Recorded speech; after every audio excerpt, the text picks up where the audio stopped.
Hello everyone, I am Rahul. जय भीम, जोहार, नमो बुद्धाय। स्वागत है आप सभी का समता पाठशाला के इस चैनल में। और आज की वीडियो का हमारा जो टॉपिक है डॉक्टर बाबा साहब अम्बेडकर का बौद्ध धर्म से परिचय कैसे हुआ। तो इस वीडियो हम चर्चा करने वाले हैं। और मेरे पास रेफरेंस बुक है बुद्धा एंड हिज धम्मा का हिंदी वर्जन। और थोड़ा सा अगर इस बुक के बारे में बताऊं तो ये है बौद्ध और उनका धम्म। इसके लेखक हैं मतलब ट्रांसलेटर हैं डॉक्टर भदंत आनंद कौशल्यान। और डॉक्टर बाबा साहब अम्बेडकर की लास्ट बुक थी उनके समय में, और इसमें उन्होंने बताया है। तो स्टार्ट करते हैं। प्लीज़ इस वीडियो को पूरा देखें, काफ़ी अच्छी इन्फॉर्मेशन है, आपके लिए जानने को मिलेगी। तो स्टार्ट करते हैं। तो एक प्रश्न मुझसे हमेशा पूछा जाता है कि मैं इतने उच्च स्तर की शिक्षा कैसे प्राप्त कर सका। दूसरा अन्य प्रश्न पूछा जाता है कि मेरा झुकाव बौद्ध धर्म की ओर क्यों हुआ। ये प्रश्न इसलिए पूछे जाते हैं क्योंकि मैं भारत में अस्पृश्य माने जाने वाली जाति में पैदा हुआ। तो यहाँ पर बाबा साहब अम्बेडकर लिख रहे हैं कि उनसे दो क्वेश्चन पूछे जाते हैं कि आपने इतनी ज़्यादा शिक्षा कैसे हासिल की। दूसरा बाबा साहब अम्बेडकर से क्वेश्चन पूछा जाता होगा उस टाइम पे कि आपका बौद्ध धर्म की ओर कैसे झुकाव हुआ। तो इसमें कहानी बताने वाले हैं। तो पहले प्रश्न का उत्तर देने के लिए यह भूमिका यह स्थान उपयुक्त नहीं है, यहाँ पर बाबा साहब अम्बेडकर बोल रहे हैं। किंतु यह भूमिका दूसरे प्रश्न का उत्तर देने के लिए उपयुक्त स्थान रखती है, यहाँ पर बाबा साहब अम्बेडकर बोल रहे हैं। इस प्रश्न का सीधा उत्तर यह है कि मैं बौद्ध धर्म को श्रेष्ठ धर्म मानता हूँ। अब क्यों मान रहे हैं बात करेंगे बाबा साहब अम्बेडकर। क्योंकि कोई भी अन्य धर्म इसकी तुलना नहीं कर सकता है। यदि विज्ञान को जानने समझने वाले किसी आधुनिक व्यक्ति को धर्म ग्रहण करना हो तो बौद्ध धर्म ही हो सकता है। मुझ में यह अटूट विश्वास 35 वर्षों से सभी धर्मों के सूक्ष्म अध्ययन के पश्चात दृढ़ हुआ। तो पहले तो उनको मानना था, लेकिन जब बाबा साहब अम्बेडकर ना 35 वर्ष 35 ईयर जब उन्होंने अध्ययन किया, सूक्ष्म बिल्कुल बारीकी तरीके से उन्होंने अध्ययन किया, तब वो निष्कर्ष पर पहुंचे कि बौद्ध धर्म ही सबसे श्रेष्ठ धर्म है। और यदि कोई विज्ञान को जानने समझने वाले व्यक्ति कोई धर्म अपनाना हो तो बौद्ध धर्म ही क्या है, श्रेष्ठ धर्म है उनके बाबा साहब अम्बेडकर के अनुसार। और है ये वैसे। आगे बाबा साहब अम्बेडकर लिखते हैं, बौद्ध धर्म के अध्ययन की ओर मैं कैसे प्रवृत्त हुआ, इसकी एक अलग कहानी है बोल रहे हैं। पाठकों को जानने के लिए रोचक हो सकती है। यह सब यूँ होगा। अब बाबा साहब अम्बेडकर यहाँ पर कहानी सुना रहे, पुरानी कहानी बता रहे हैं कि कैसे झुकाव हुआ। यही हमारा मेन टॉपिक है। तो स्टार्ट करते हैं। तो लिख रहे हैं बाबा साहब अम्बेडकर, मेरे पिता एक सैनिक अधिकारी थे, किंतु साथ में वे धार्मिक व्यक्ति भी थे। मेरा लालन पालन अत्यंत कड़े अनुशासन में हुआ। अल्प आयु से मैंने अपने पिता के धार्मिक जीवन में कुछ अंतर्विरोध पाए, उनके जीवन में कुछ अंतर्विरोध पाए बाबा साहब अम्बेडकर जब छोटे होंगे। हालांकि स्वयं उनके पिता रामानंदी थे। रामानंदी डॉक्टर बाबा साहब अम्बेडकर के पिता के पिता दादाजी रामानंदी थे, किंतु वे कबीरपंथी थे। अतः वे मूर्ति में विश्वास नहीं करते थे। फिर भी हमारे लिए वे गणपति की पूजा करते थे। ठीक है, उनके पिताजी रामजी सखपाल किसकी गणपति की पूजा करते थे, किंतु मैं इसे पसंद नहीं करता था। बाबा साहब अम्बेडकर पसंद नहीं करते थे। वे अपने संबंधित पंथ की पुस्तकें पढ़ते थे।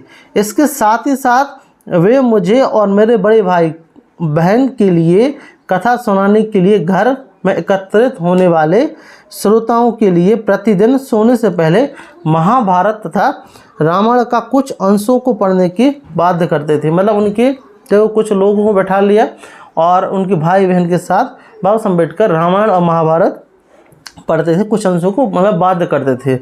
यह सिलसिला कई वर्षों तक चला। बाबा साहब अम्बेडकर बोल रहे हैं, जिस वर्ष मैंने अंग्रेजी की चौथे स्टैंडर्ड की परीक्षा उत्तीर्ण की थी तो मेरे सजातीय लोग मुझे बधाई देने के लिए उस अवसर पर सार्वजनिक सभा आयोजन करना चाहते थे। अन्य जातियों में शिक्षा की अवस्था की तुलना के लिहाज से जश्न मनाने का यह आयोजन मुश्किल से ही उपयुक्त अवसर था। यहाँ पर बाबा साहब अम्बेडकर लिख रहा है, किंतु आयोजनकर्ताओं ने यह महसूस किया कि उनके समुदाय में इस स्थान तक पहुँचने वाला लड़का मैं प्रथम लड़का मैं था। वे अनुमति लेने के लिए मेरे पिताजी के पास गए। मेरे पिताजी ने यह कहते हुए साफ इनकार कर दिया कि इससे तो लड़के का दिमाग 7वें आसमान पर चढ़ जाएगा। आखिर उसने एक सिर्फ परीक्षा उत्तीर्ण करने के अलावा किया ही क्या है। बाबा साहब अम्बेडकर के पिताजी बोल रहे थे कि अगर ऐसा करेंगे तो क्या होगा कि उनका दिमाग 7वें आसमान पर चढ़ जाएगा, परीक्षा के अलावा किया ही क्या है। किंतु उन्होंने हार नहीं मानी। किसने हार नहीं मानी? जो कुछ लोग सजातीय लोग, मतलब उनकी समाज, मतलब कुछ लोग ये चाहते थे कि उनको सम्मान करें। वे दादा कैलुस्कर के पास गए जो पिताजी के एक व्यक्तिगत मित्र थे और उनसे हस्तक्षेप करने की याचिका की यहाँ पर, जिस पर वह सहमत हो गए और थोड़े बहस मुहावरे के बाद पिताजी उनकी मान गए और सभा आयोजित की गई। इतना हो गया। दादा कैलुस्कर जी ने सभापतित्व किया। जो दादा कैलुस्कर जी थे उन्होंने सभापतित्व किया। वह अपने समय के साहित्यिक व्यक्ति थे, मतलब उस समय पे साहित्य व्यक्ति थे। वे अपने भाषण के अंत में उन्होंने सयाजीराव ओरिएंटल श्रृंखला बड़ौदा के लिए बुद्ध के जीवन पर अपनी पुस्तक की प्रति मुझे भेंट की। मतलब बाबा साहब अम्बेडकर को दादा कैलुस्कर के द्वारा बौद्ध धर्म की पुस्तक एक भेंट की जो सयाजी ओरिएंटल श्रृंखला के तहत थी, तो उनको भेंट की। मैंने बड़े चाव से पुस्तक को पढ़ डाला। बाबा साहब अम्बेडकर ने पुस्तक को बड़े चाव से, मतलब इंटरेस्ट से पढ़ डाला और पढ़कर अत्यंत वे प्रभावित हो गए। यहाँ पर बाबा साहब अम्बेडकर बोल रहे हैं, हम मतलब छोटे की कहानी बता रहे जब वो बचपन में थे। मैंने पूछना शुरू किया मेरे पिताजी से कि हमको बौद्ध साहित्य से परिचित क्यों नहीं कराते। उनके पिताजी से पूछा उन्होंने कि भाई रामायण महाभारत तो आप पढ़ाते हैं लेकिन बौद्ध साहित्य से परिचित क्यों नहीं कराते, उनसे पूछा। एक दिन मेरे पिताजी से पूछ ही लिया कि हमें रामायण और महाभारत पढ़ने का इतना जोर क्यों देते हैं। उन्होंने पूछ लिया, ठीक है, क्यों जोर देते हैं। जो ब्राह्मणों तथा क्षत्रियों की महानता और शूद्रों व अछूतों की निष्कृष्टता को प्रतिपादित करने वाले वृत्तांतों से भरे पड़े हैं। मेरे पिताजी का प्रश्न अच्छा नहीं लगा। मतलब डॉक्टर बाबा साहब अम्बेडकर के पिताजी को यह क्वेश्चन उनको अच्छा नहीं लगा। उन्होंने सिर्फ इतना कहा, तुम्हें वैसा ही करना चाहिए जैसा तुम्हें कहा जाए। ठीक है, इतना कहा। मेरे पिताजी एक रोमन पैट्रियार्क अर्थात पितृसत्ताक स्वभाव के व्यक्ति थे और अपने बच्चों पर अत्यंत कड़ा और अनियंत्रित अनुशासन इस्तेमाल करते थे। उनसे थोड़ा स्वतंत्रता पूर्वक व्यवहार सिर्फ मैं ही कर सकता था। मैं का मतलब यहाँ पर बाबा साहब अम्बेडकर का है कि वे कर सकते थे, और वह भी इस कारण कि मेरी माँ मुझे बचपन में ही बुआ जी की देखभाल में छोड़कर चल बसी थी। उनकी माँ चल बसी थी, इसलिए कुछ समय बाद मैंने वही प्रश्न दोबारा पूछ डाला। जाहिर है इस बार उत्तर देने के लिए पिताजी को स्वयं तैयार कर चुके थे उस टाइम पे।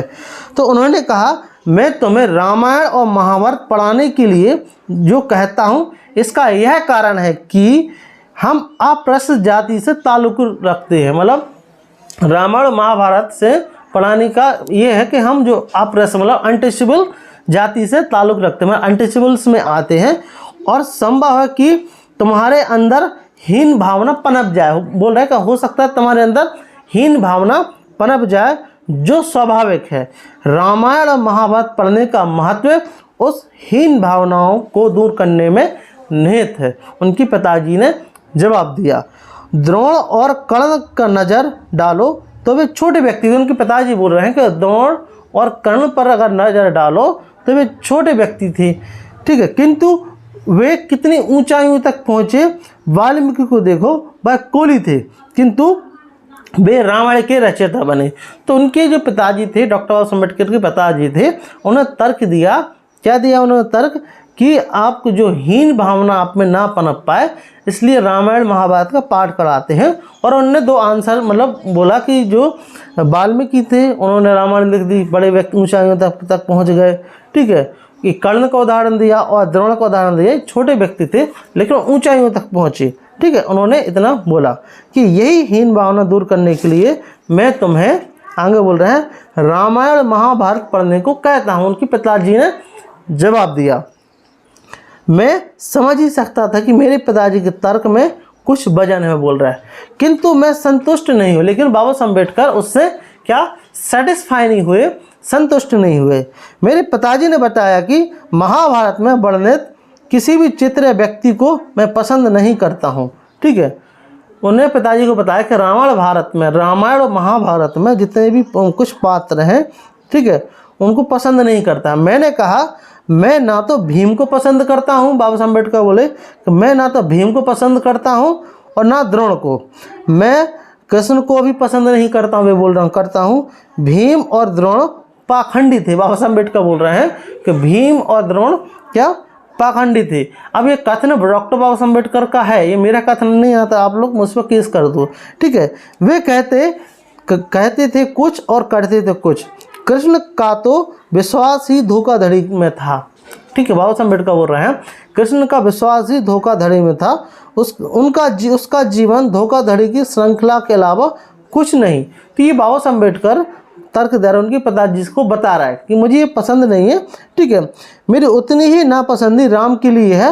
शूर्पणखा के प्रसंग में बोल रहे हैं, बाली सुग्री के प्रसंग में सीता के प्रति किए गए जो पशुवत व्यवहार के संदर्भ में उसके आचरण का परीक्षण कीजिए। पिताजी खामोश थे, उनके पिताजी क्या खामोश थे और उनके पास उन्होंने कोई उत्तर नहीं दिया। ठीक है, उन्होंने कोई उत्तर नहीं दिया। वे समझ गए थे कि विद्रोह भड़क चुका है और इस प्रकार मैं दादा कैलुस्कर द्वारा दी गई पुस्तक की सहायता से बुद्धि की ओर मुड़े और अल्प आयु में बुद्धि की ओर खाली दिमाग लेकर कुछ नहीं गया। मेरे पास पृष्ठभूमि थी, उनके पास क्या पृष्ठभूमि थी और बौद्ध ज्ञान में पढ़ने में सदैव तुलना में भिन्नता कर सकता था। यही कारण बुद्ध और उनके धम्म में मेरी रुचि का प्रस्थान बिंदु है। तो उन्होंने ये कहानी बताई, इसका ये कारण है कि मैं बुद्ध धम्म की ओर मुड़ा, तो यहाँ मतलब बुद्ध धम्म की ओर मुड़ा। तो यह कहानी है बाबा साहब अम्बेडकर की। बाकी ये हमारा जितना टॉपिक था मैंने उतना कवर करने का प्रयास किया, और अगर आप चाहो तो इस बुक को पढ़ सकते हो, काफ़ी अच्छी बुक है। अगर आपको बौद्ध धर्म को समझना है तो ये बेस्ट बुक है, आप बोल सकते हो ये सबसे अच्छी बुक है। मतलब बौद्ध और उनका धर्म, आप चाहो तो इंग्लिश में पढ़ो, हिंदी में पढ़ो, तमिल, तेलुगु, कन्नड़, हर भाषा में आपको मिल जाएगी। तो आपके वीडियो का टॉपिक कैसा लगा प्लीज़ मुझे इस वीडियो में ज़रूर बताएं, और यदि आपको वीडियो अच्छा लगा हो तो प्लीज़ इसको शेयर करें, साथ ही साथ इस चैनल को सब्सक्राइब करें और कमेंट जरूर करें। मिलते पर इसी प्रकार की नेक्स्ट वीडियो में। Thank you very much, thanks for watching. जय भीम, जय भारत, जोहार, नमो बुद्धाय।